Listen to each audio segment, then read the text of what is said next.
Hi, I'm Shane. Hi, I'm Victoria. Welcome to this gorgeous primary bedroom. There is so much to talk about in here. Absolutely. They have done a phenomenal job. This is just a beautiful example of the modern organic style that I love. It is also sometimes called moody earthy because it's a little bit deeper than a standard modern organic. Okay. So let's talk about some of the distinctions of this style. So first and foremost has to be the bedding. It is absolutely gorgeous. The bed, of course, is the centerpiece of any bedroom, but we have layered linens, layered boucle, layered jute. We've got some tribal prints. We've got more linens. And of course, notice that headboard. I tell you, can't get rid of it, right? Right. So we have the same boucle that we've seen Beautiful. In the dining room chairs. We've seen that in the kitchen sectional. It is a gorgeous way to ensure some continuity and some visual rhythm, and that is the type of thing that people really crave when they're looking for a cohesive space. So they have layered this super thoughtfully. This is the type of bed that makes you feel like you want to just dive in and take a nap. Absolutely. Right? Every one of these pillows looks comfortable. The bedding is fluffy. It is a beautiful, beautiful moment here that just speaks to the purpose of the space. Now, this is balanced with this significant statement lighting. Now, most people would have a ceiling fan up here, but it's actually already very cool in here. So instead, they've come with this modern, significant, bold piece that really adds that modern touch to it. Now, at that same level, we have modern art up here that really helps to kind of guide that. Yes. So at different levels, we're highlighting different aspects of modern organic. No matter what, in each room, there is a definite, bold statement being made one way or another. Absolutely. And that certainly does it, that lighting fixture. Now, while we're up on the ceiling, notice the beams that are up there. They're a warm brown color. That is the same as the lower cabinets in the kitchen. That is the same as some of the framing in the dining room. So again, we're seeing this continuity of color and texture that feels intentional and it feels really well executed.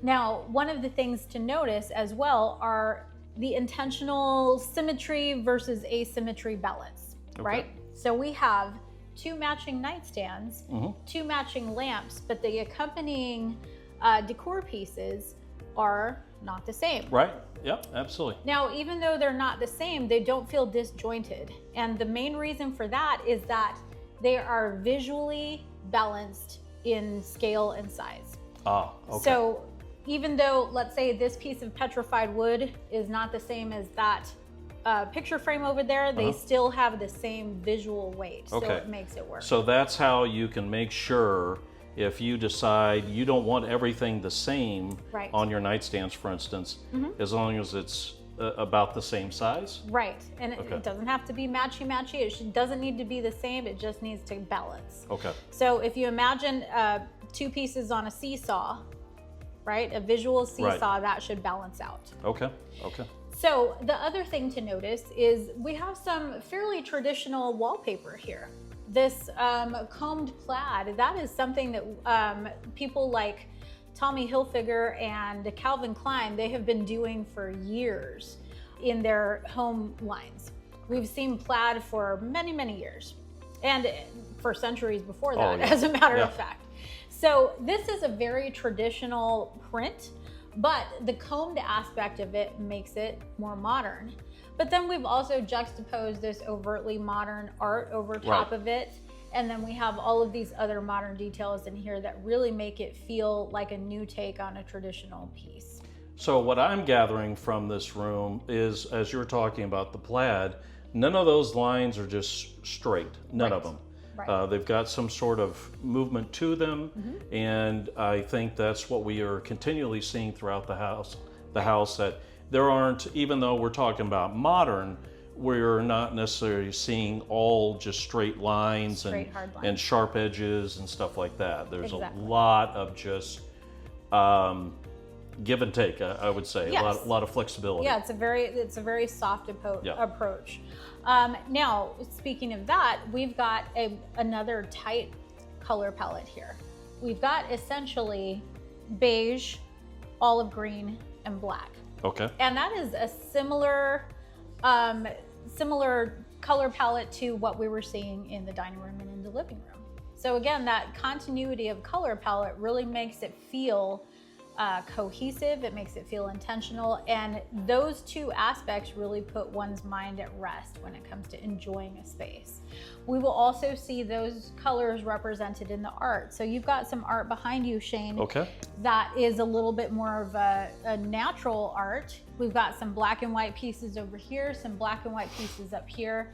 Even the greenery that has been selected really reinforces that established color palette, and it makes it feel soothing and welcoming and all of those things. And that's another thing that you'll be able to notice in each of these rooms is the greenery. We're not getting away from organic at all. No. In fact, organic is one of the components that helps to soften the modern lines. Got it. Okay. So this has been an incredible experience in here. I can't wait to show you the bathroom though, because it is a dream. All right, I'm ready. All right, let's go. All right.